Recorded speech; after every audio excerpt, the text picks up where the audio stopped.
Mission Impossible Fallout director Christopher McQuarrie isn't ready to commit to helming Mission Impossible 7 just yet. A seventh installment in the 60s TV show turned Tom Cruise blockbuster franchise is expected to be formally greenlit in the near future. McQuarrie is in a unique position when it comes to this particular big screen property. Not only is he the first director to helm more than a single Mission Impossible movie, having now called the shots on both Fallout and 2015's Rogue Nation, he's also the first to really serialize the franchise. After previous filmmakers took a more episodic approach with their entries, certain recurring characters aside, Rogue Nation and Fallout form an overarching narrative between them that appears to set the stage for the final showdown between Cruise's Ethan Hunt, his IMF team, and the villain Solomon Lane, Sean Harris, in Mission Impossible 7. Turns out, this is something McQuarrie's collaborators have already brought to his attention. Related, Mission Impossible doesn't need post-credit scenes. During his interview with Empire magazine for their film podcast, McQuarrie revealed that even his own editor suggested that Mission Impossible 7 should be the conclusion to his trilogy.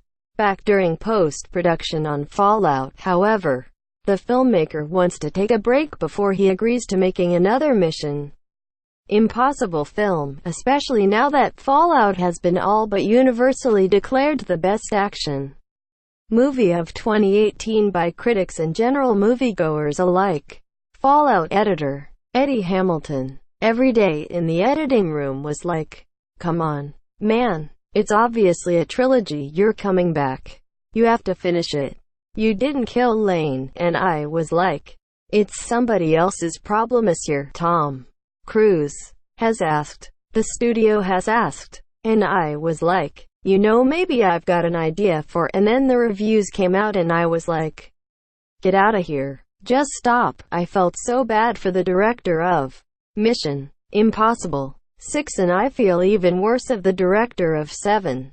I'd rather have leprosy than be in the position of the person having to confront the pressure of the hyperbole of this movie on their first day of shooting the film. It's too much to confront. I'd need a long nap before I could contemplate it. At the moment, McQuarrie doesn't have any directorial projects lined up to follow Fallout. It stands to reason that Mission Impossible 7 won't reach theaters any sooner than 2021 anyway, seeing as Rogue Nation and Fallout had the quickest turnaround between films in the series to date, 3 years. That should give the filmmaker time to recharge his batteries and decide if he wants to turn his attention elsewhere or try and outdo his own efforts by tackling a seventh impossible mission that could double as not only a conclusion to his trilogy, but a finale to the larger franchise. Given the intense nature of his stunts on the Mission Impossible films, it stands to reason that even the near-invincible Cruise might only have one more impossible mission left in him, seeing as he just turned 56 back in July.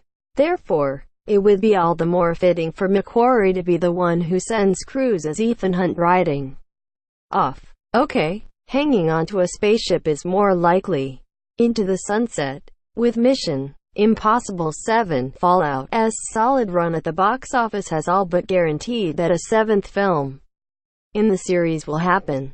So now it's on McQuarrie to decide if he wants to be in the driver's seat on that one or to pass the figurative face mask on to someone else.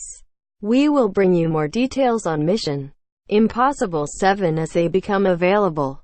Source: Empire magazine. Tags: Mission Impossible 6, Mission Impossible 7. Looking for an AD-free experience on screen? Rant.